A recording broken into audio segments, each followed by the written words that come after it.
I think I'm about to annoy a very large selection of BookTube and probably a lot of writers. Actually, maybe it's just Tuesday at this point, because let's be real, my channel. I realised something about myself as a reader, and it's never changing. If book one doesn't grab me, I'm not reading the rest of the series. That's it. That's the video. Well, not really, because apparently this is controversial. I had a comment saying I completely missed the point of a series because I stopped after book one or whatever it was, or missed the point of what people are saying. But how can I miss a point if the first book never gives me a reason to continue? This happens to me all the time. People will say, oh, don't worry, book one is the weakest, book two gets better, book three is amazing, book four is really where it finds its feet. I'm sorry, no. Just no. I'm not signing up for a 4-book apprenticeship before I'm allowed to enjoy the series. Life is way too short, my TBR is basically endless, and I just don't have the time, the money, and or honestly the patience to force myself through hundreds and hundreds of books and pages, hoping that eventually someone says, see, I told you, it was worth it. Maybe it was worth it, but maybe it was worth it for you and not for me. Book one does not have to be perfect. I'm not asking for perfection. It doesn't have to answer every mystery or be the best written or whatever. It doesn't have to have the biggest ending ever. I actually expect the first book to do a lot of setup. That's completely normal. But while you're setting everything up, give me something. Give me characters I care about. Give me a world I want to spend time in. Give me a mystery that keeps nagging at the back of my brain.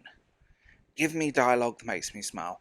Give me actual human characters and relationships and all of this stuff I want to see develop.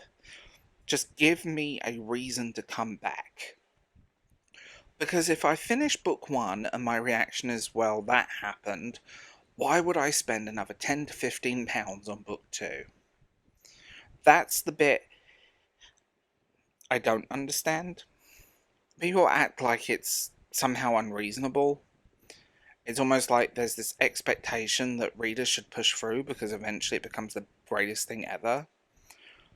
But there are literally millions of books, and I mean that, millions. Why would I force myself through something I'm not enjoying when I could pick up another book tomorrow that completely sweeps me off my feet from page one? A perfect example is Dungeon Crawler Kyle. I know, please don't throw things at the screen. I just didn't care. I didn't hate it, wasn't offended by it, it just never pulled me in.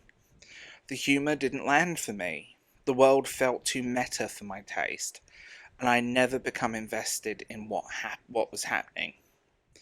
Now, the cat, fantastic, love the cat, but I'm not reading 6 or 7 books because the cat is funny. That's not enough for me.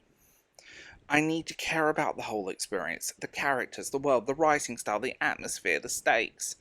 Something has to click.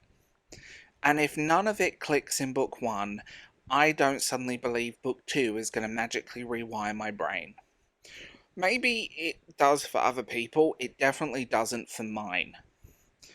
We have all lived through the Wheel of Time saga on this channel.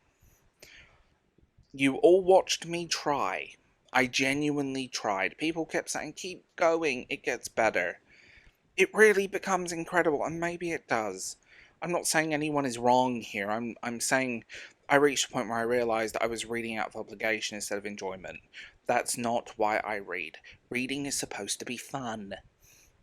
It's supposed to be something I look forward to after work or on a day off, not something that feels like homework because somebody on the internet or a friend in real life, Daniel, promised me I would enjoy book 6.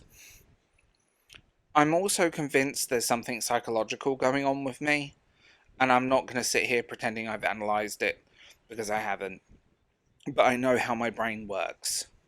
If I don't connect with something early on, it's really difficult for me to suddenly develop that connection later. Once that switch is off, it's off. I can appreciate the craft. I can see why other people loved it. I can even understand why it's successful most of the time. But emotionally, if that's the right word, I'm already gone. Maybe that's an ADHD thing. Maybe it isn't. I genuinely don't know. I don't really know how my brain works. I just know that's how I read.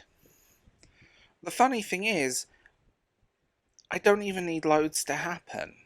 Some of my favourite books are incredibly slow. Nothing explodes, nobody's saving the world.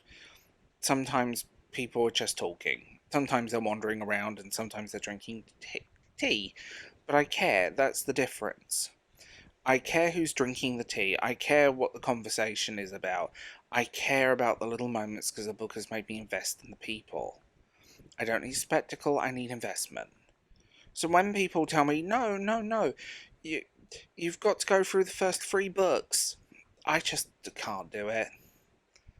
Maybe when I was younger, now no chance at all.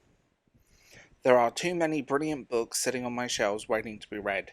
There are too many authors I want to discover, and too many classics that somehow I've never picked up.